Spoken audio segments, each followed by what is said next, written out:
So let's continue. Okay, now we have a next line, PPC. How you're going to determine, why do you even need the PPC? Usually sellers just put for $19.99 the price, and then they think, I'll just spend in the beginning for PPC a little bit, and later I will stop it. Actually, you will never stop it, because the way PPC works is that it ties very tightly with your organic ranking.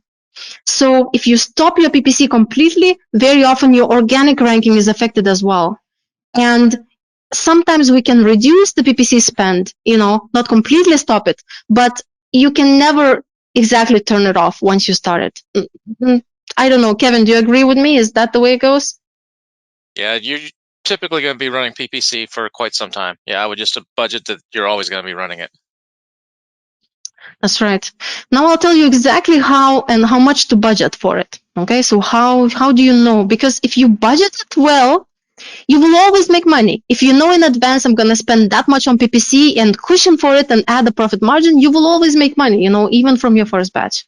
So it's a good idea to do it.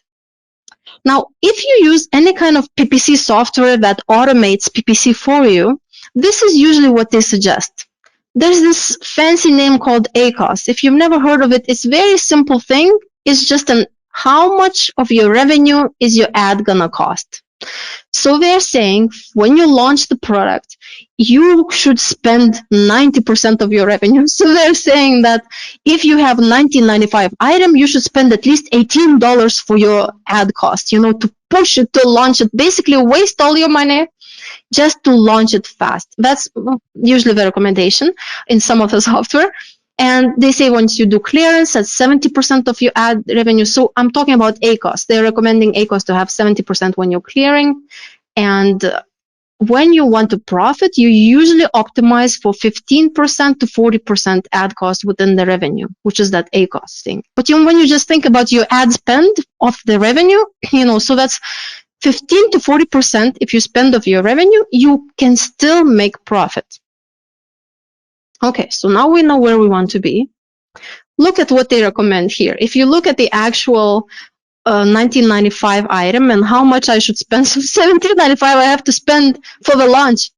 I don't know, I'll think strongly about it. 5 times over, I'm never gonna do it. And here is the profitable part. So they're saying between $6 and $8 you should spend if you want to have like 30 to 40% revenue spend.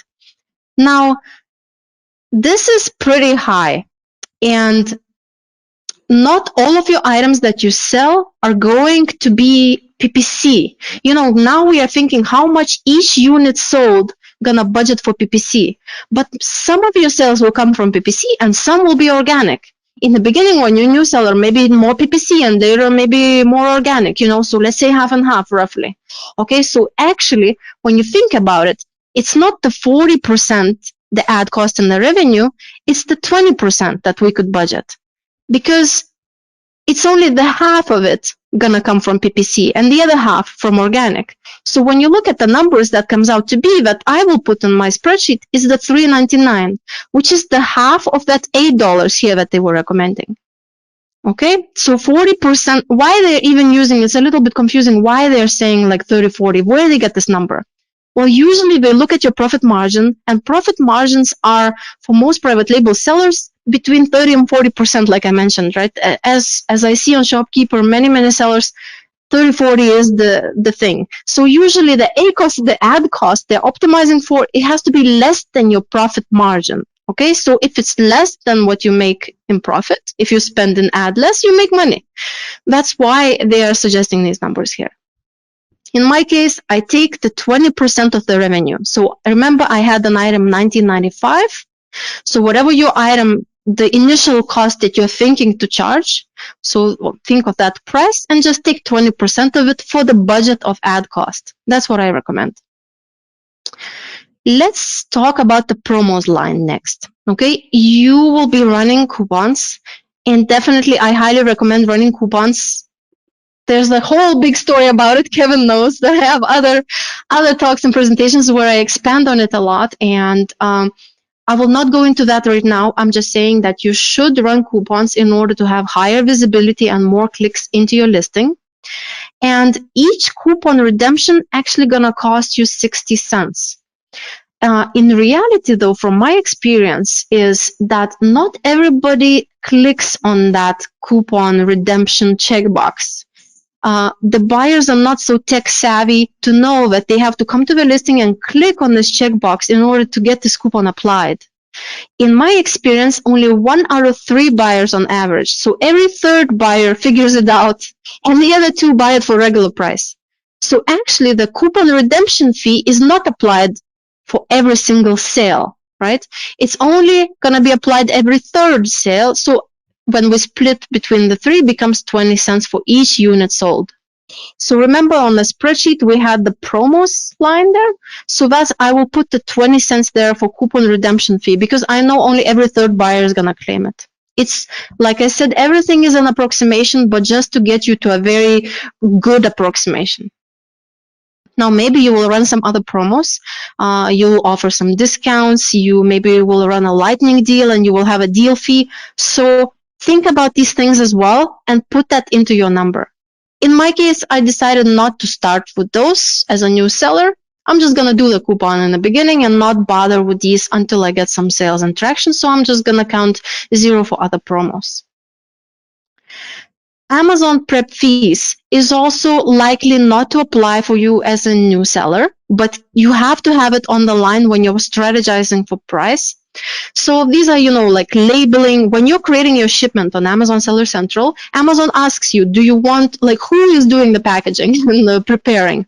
If you select Amazon is doing, then they will ask you what you want done. So they will label, bag it, bubble wrap it, whatever you need. But usually I would get it all done at Chinese manufacturer. So it's all 0 for me. Use it whatever it is in your case. Next important one is sales tax. And I will not go into it at all. I'm just going to say, for one example, if I sell in Europe, in United Kingdom, I'm going to charge 20% VAT. I'll collect it. So it will be in my price. And actually, if you look at the breakdown later, so I'm showing you an order breakdown that has tax, that has the VAT charged in UK. So look, tax was 255 within the price, and then there was shipping tax as well. And then there's sales tax payable. What that means? That means that at the end of a year, you will have to remit the collected VAT to the government, HMRC in UK. You'll have to remit it. So it's actually an expense to you. So going back to this, think about that, how much you're collecting, and what is your case. If you're selling in United States, you'll have a tax settings. Some of the states will have the facilitator tax, which is the automatic tax collection.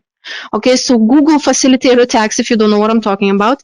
Some of the states will simply automatically, Amazon is collecting on your behalf and remitting it to the state. So you don't have to do anything. And that will not affect you in any way. You don't need to put that into your price. Whichever state you're in, if it's not automatically collected, then you should set your settings in tax here and put that into the formula. In my case, I'm from Canada.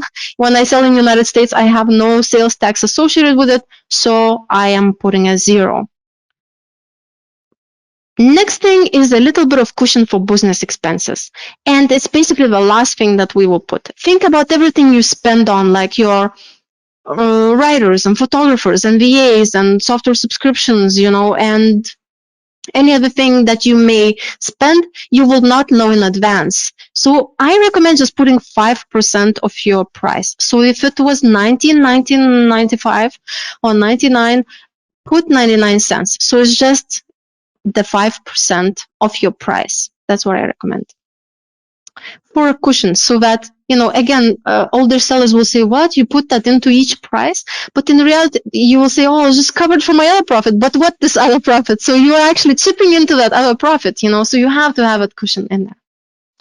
Now look at what will happen. Look right away, 40 cents profit you're actually making when you calculated everything. That is a good approximation.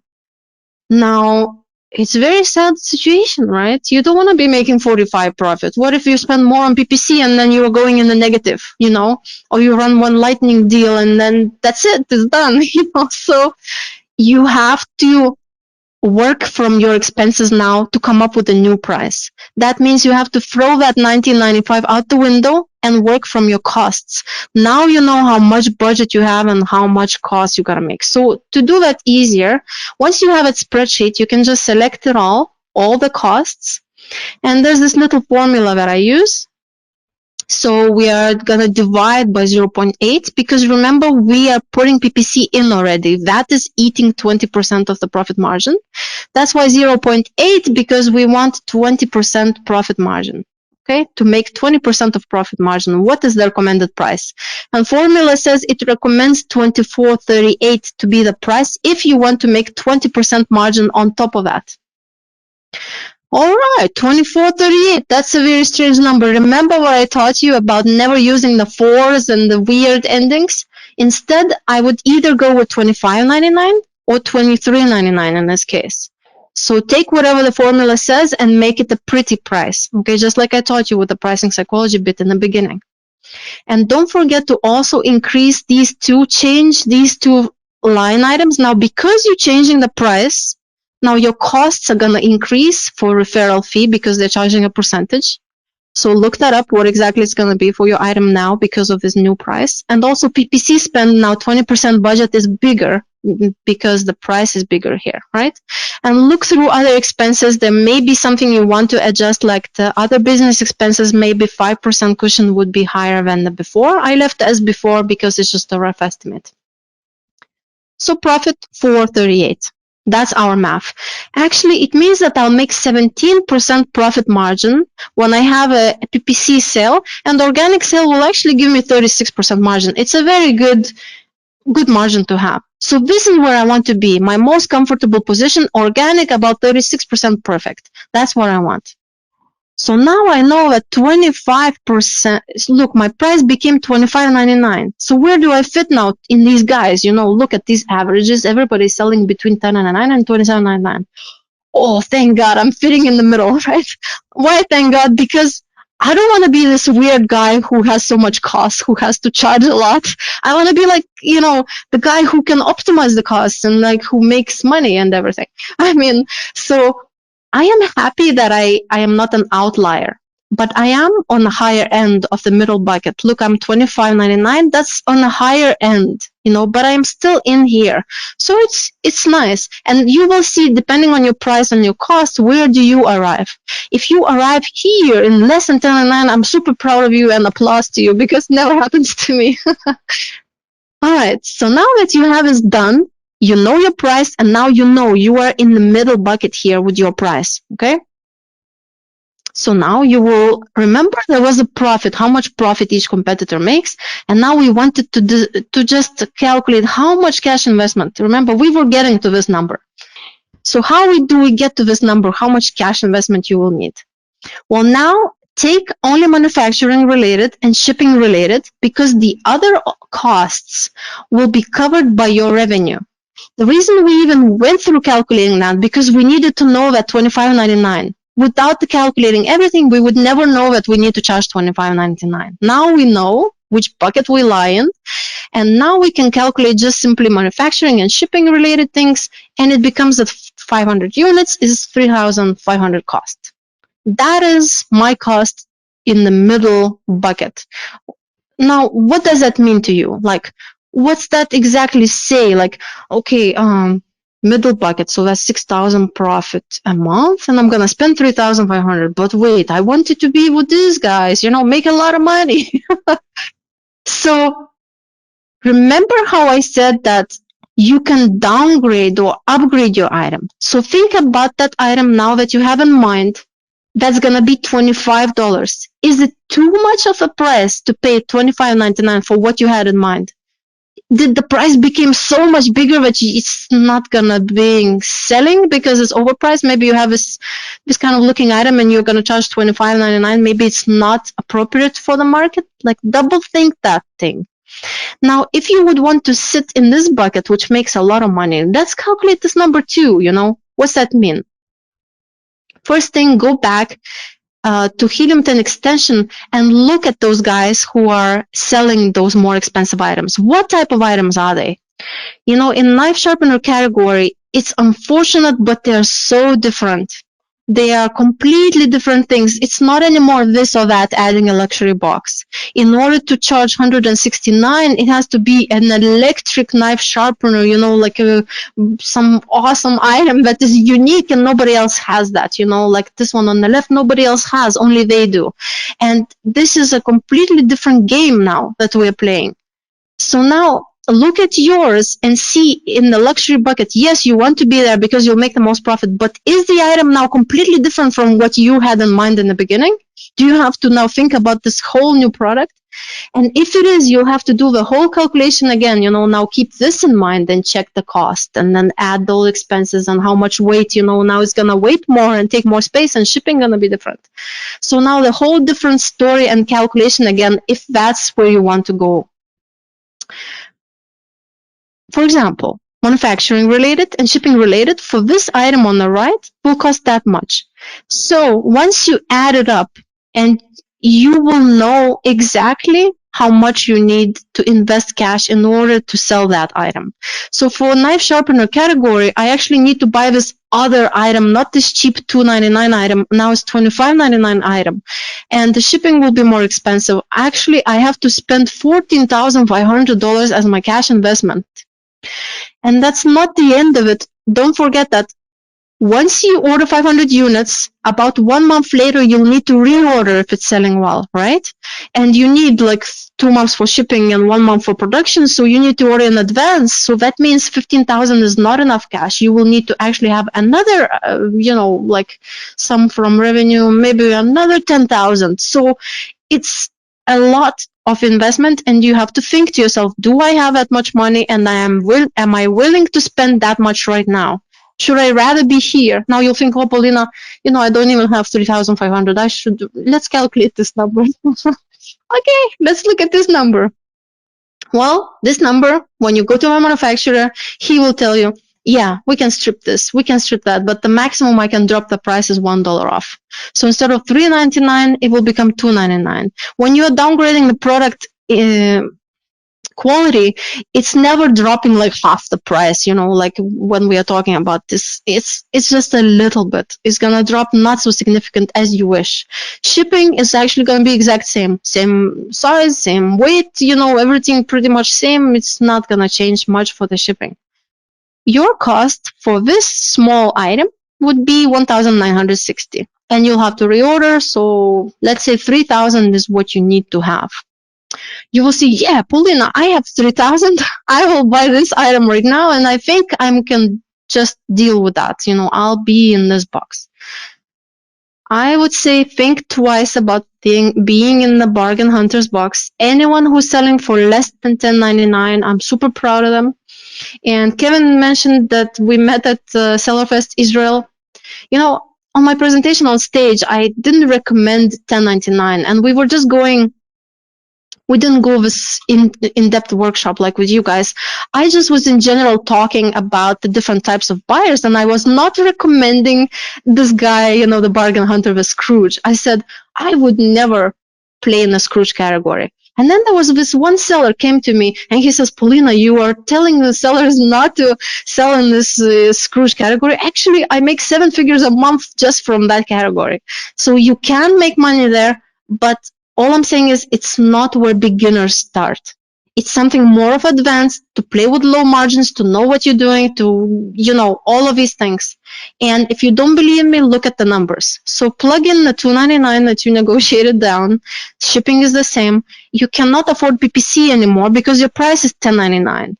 And that's the top of the line there. It goes from $5.89, remember? And the promos you can't afford anymore. Maybe you can get the small and light fee reduction from Amazon. Check into that. But in general, look at this. Like, you're not gonna make any money.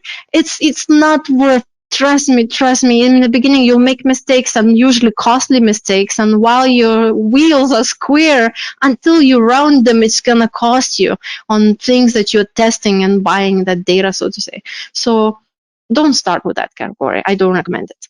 So look, this is very, very high for a beginner. It's just a big investment. That's all I'm saying. It's a good place to be if you can afford it. It's the best in terms of money. if you can make it happen, it's the best place to be. And all big sellers are turning to the higher priced items, but most of us start somewhere here. So I'm not saying it's always going to be that you start in the middle. Check your numbers, so add up all your numbers and see what the opportunity is. Maybe everyone is making a lot of money in this, so maybe, it's not so expensive to be in the luxury buyer category. Check your situation. In this specific case, priced at $25.99, I'm gonna need, that much money, and I want to be here. $25.99 is the price.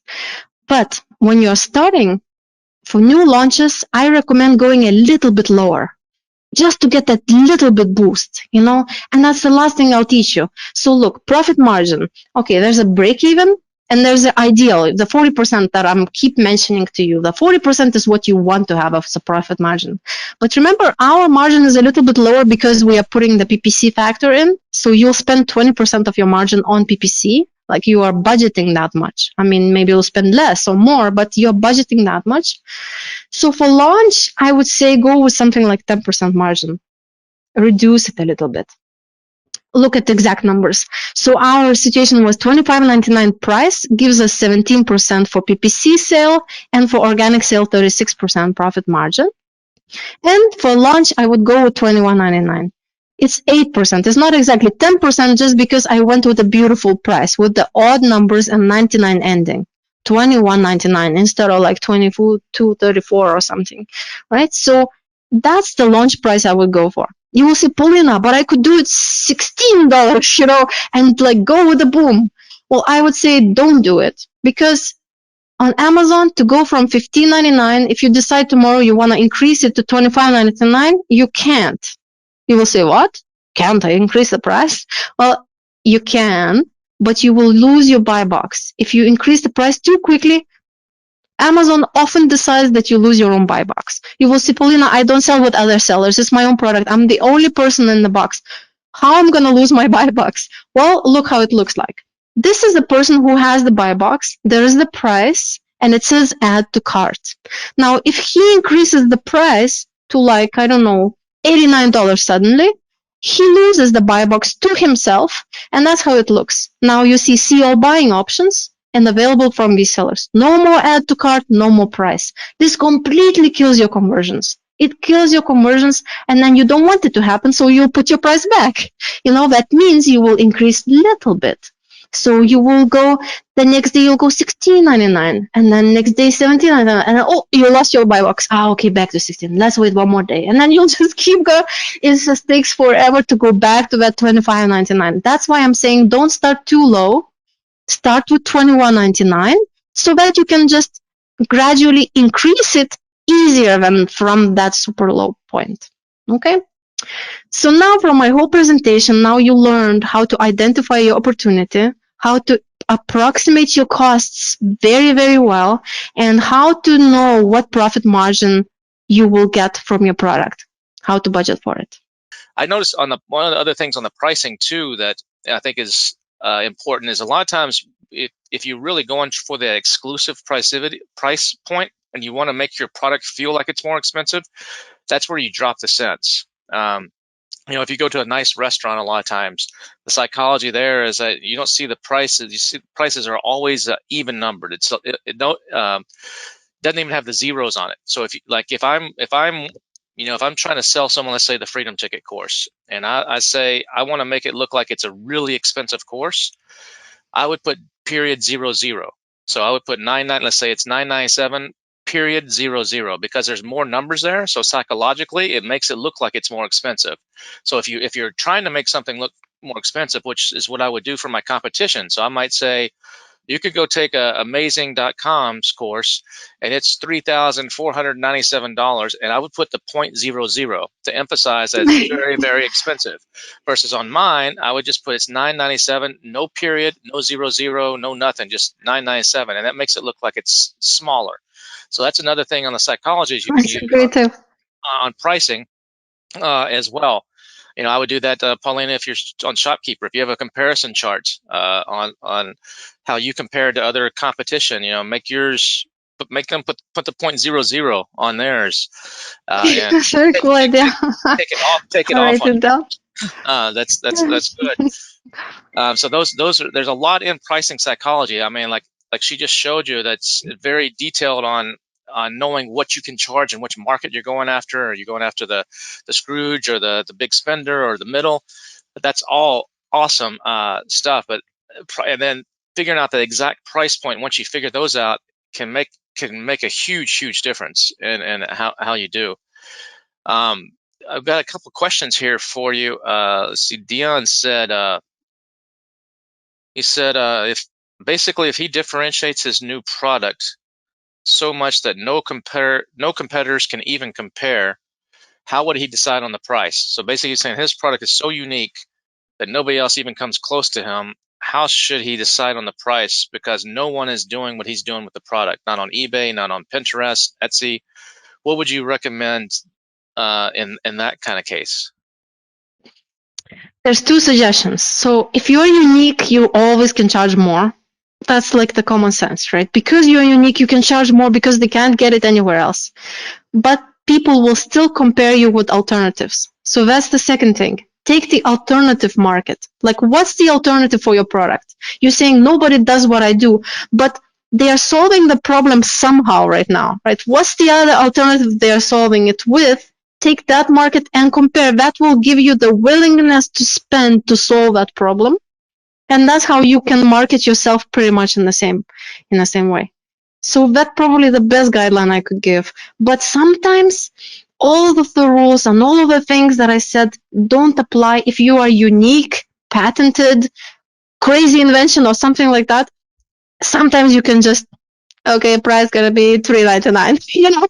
Like sometimes you start with something and then depending on demand and supply, you adjust it. You see nobody's buying for that price, okay, reduce it and then increase it. And then, you play with the price to figure it out. So you may have to do that as well. But to do your best guess, probably just look at the alternative market. I would start there myself. Yeah, that's true.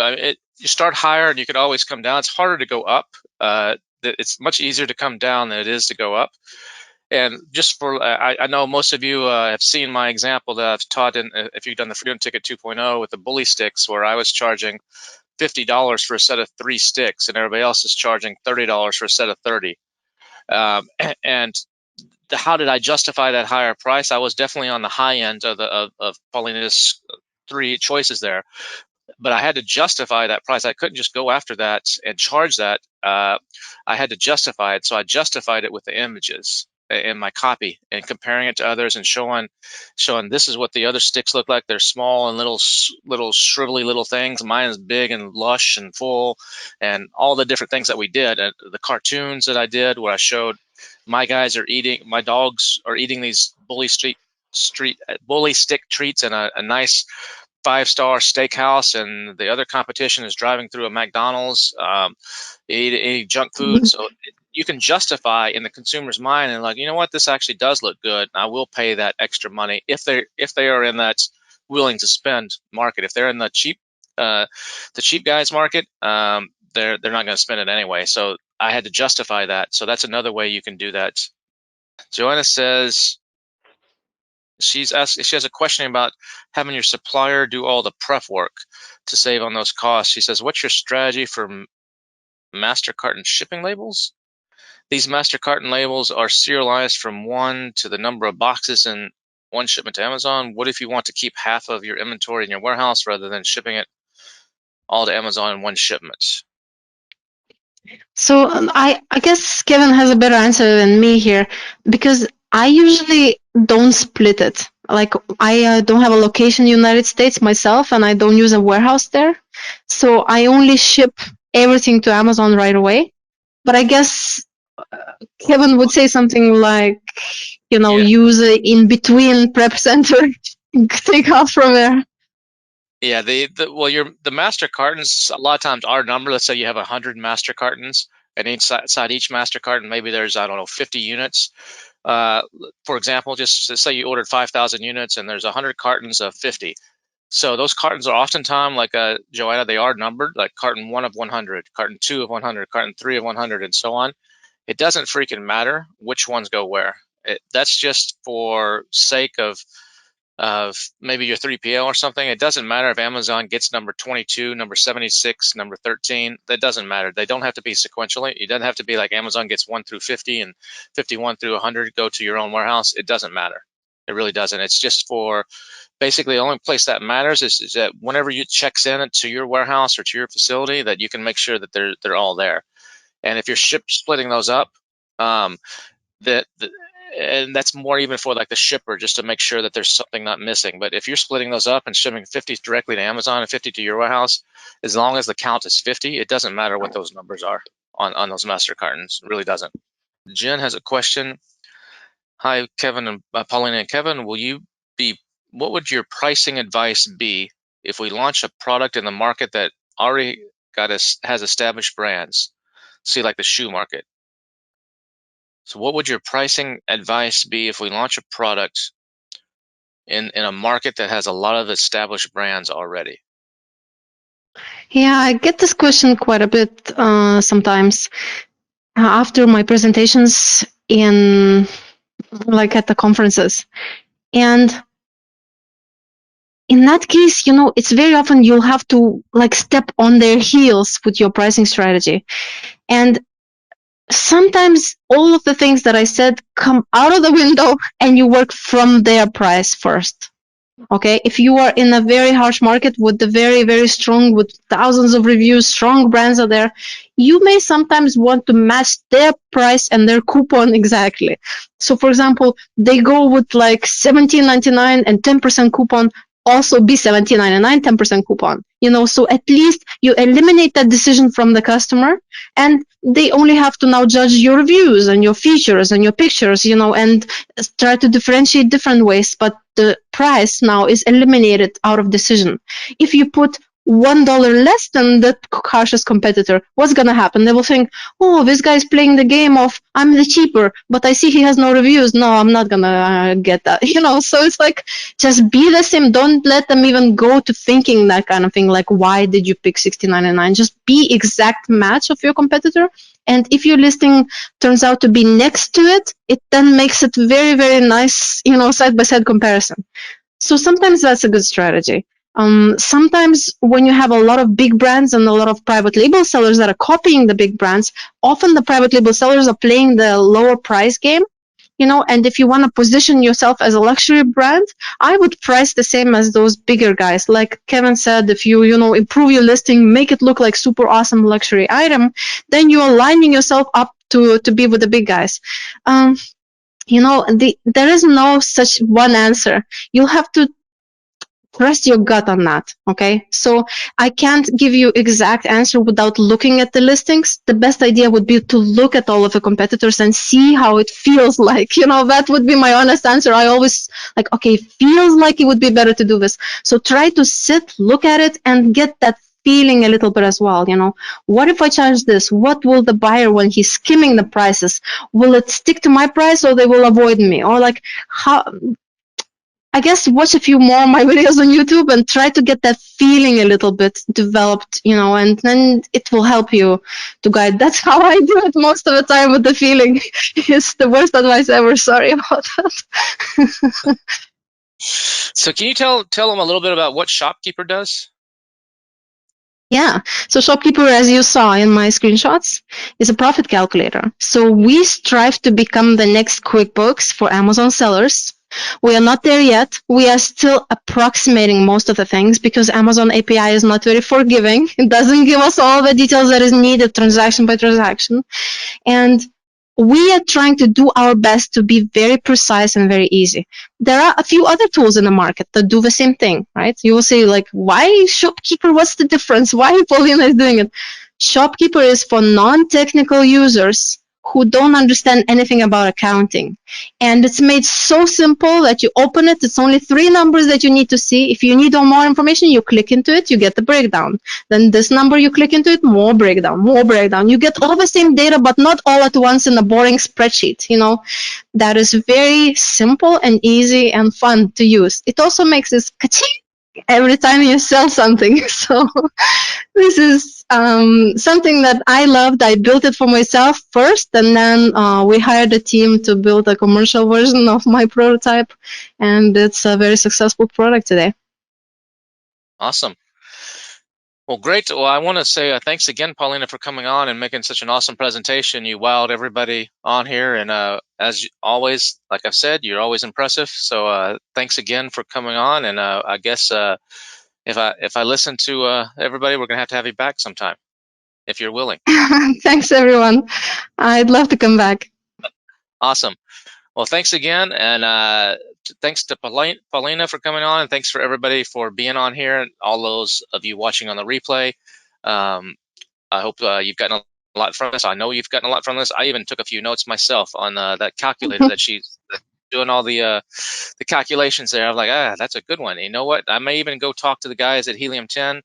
I have a call every Monday with some of the top guys over there, and I'm actually going to make a suggestion, if Paulina will allow me to actually say, hey, Oh, yeah. can you add this this some of this into Helium 10? That would be awesome. I don't know if they'll do it.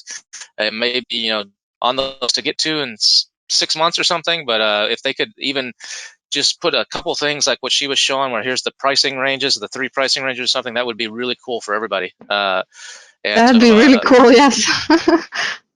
I'm going to talk to Boyan, who's the head of the whole deal over there, and say, hey, I'm going to show him. Say, go watch Paulina's presentation. See if you can add some of this into Helium 10. That would be awesome. This is a great Cool. idea. Well, Oh. and we'll call it the Paulina extension. The Paulina the awesomest, right? Yeah, that's right. That's right. All right. Cool. Well, thanks again, everybody, and we'll see you again next Monday for the normal Q&A with me. So until then, everybody be safe and go out there and keep crushing it. We'll talk to you soon. Thanks. Gotcha. Bye-bye.